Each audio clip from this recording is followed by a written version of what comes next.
హుస్నాబాద్ ఎల్లమ్మ గుడి ప్రాంగణం ఇప్పుడు ఒక కొత్త రూపం. మంత్రి పొన్నం హుస్నాబాద్ మున్సిపాలిటీ పరిధిలో ప్రాచీనమైన ఎల్లమ్మ చెరువు ఎల్లమ్మ గుడి ప్రాంగణం ఇప్పుడు ఒక కొత్త రూపం దాల్చబోతోందని మంత్రి పొన్నం ప్రభాకర్ అన్నారు. 15 కోట్ల రూపాయలతో ఆధునీకరణ, సుందరీకరణ పనులు శరవేగంగా జరుగుతున్నాయన్నారు.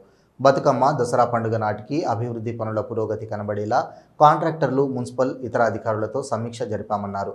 భవిష్యత్తులో ఎల్లమ్మ చెరువు, కప్పుగుట్ట పరిసరాలను టూరిజం హబ్గా అభివృద్ధి చేయాలనే లక్ష్యంతో హరిత హోటల్ వాటర్ బోట్స్ చెరువుల అందాలు మరింతగా వెలుగులోకి తీసుకురావడానికి భారీ ప్రణాళికలు సిద్ధమవుతున్నాయని అన్నారు. కాకతీయుల కాలం నాటి చరిత్రను సాక్షిగా నిలబెట్టుకున్న ఎల్లమ్మ చెరువు ఇప్పుడు అన్ని రకాల సౌకర్యాలతో అభివృద్ధి చెందుతుంది. ఎల్లమ్మ గుడి కాంపౌండ్ పూర్తయింది. జూబ్లీ హిల్స్ పెద్దమ్మ ఆలయానికి పోటీగా పండుగలకు వచ్చే భక్తులు అక్కడే ఉండేలా భోజనాలు ఏర్పాట్లు చేసుకునేలా విస్తృత స్థలం అభివృద్ధి చేస్తున్నామన్నారు. ఇక హుస్నాబాద్ పట్టణ ఆసుపత్రి నిర్మాణం వేగంగా సాగుతోంది. ఆసుపత్రి పూర్తి కాగానే పీజీ కాలేజీ స్థాపనకు మార్గం సిద్ధమవుతోందన్నారు. ప్రజల రవాణా సౌకర్యాల కోసం ఎల్లమ్మ చెరువు నుంచి మల్లె చెట్టు వరకు డివైడర్తో కూడిన డబుల్ రోడ్డు నిర్మాణం, రోడ్డు డివైడర్ల మధ్య సెంట్రల్ లైటింగ్ కూడా వేగంగా జరుగుతుందన్నారు. ఇంకా కొత్త చెరువును ట్యాంక్ బండ్ రూపంలో తీర్చిదిద్దే పనులు ప్రారంభమయ్యాయి.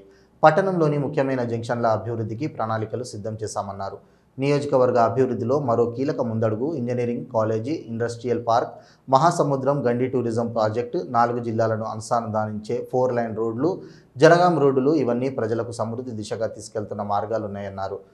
రైతాంగానికి ఊపిరి ఆయన గౌరవెల్లి ప్రాజెక్టు పూర్తి చేసే దిశగా కృషి కొనసాగుతోంది. కాలువల భూకు రైతులు సకాలంలో భూములు అందజేయాలన్నారు.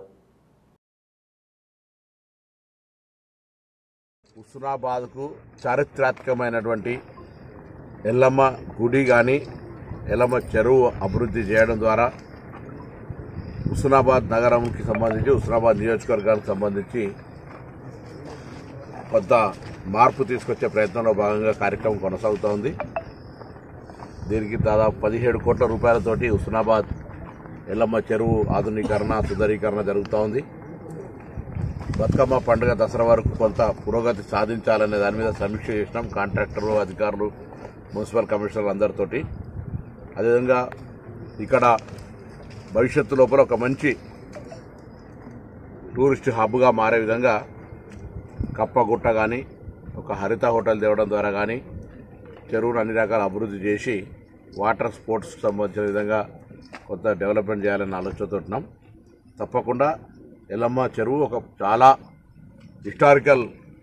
హిస్టరీ కాకతీయుల కాలం నుంచి ఉంది కాబట్టి దాన్ని అన్ని రకాల అభివృద్ధి చేసే బాధ్యత నాది. అదేవిధంగా ఎల్లమ్మ గుడికి సంబంధించి కూడా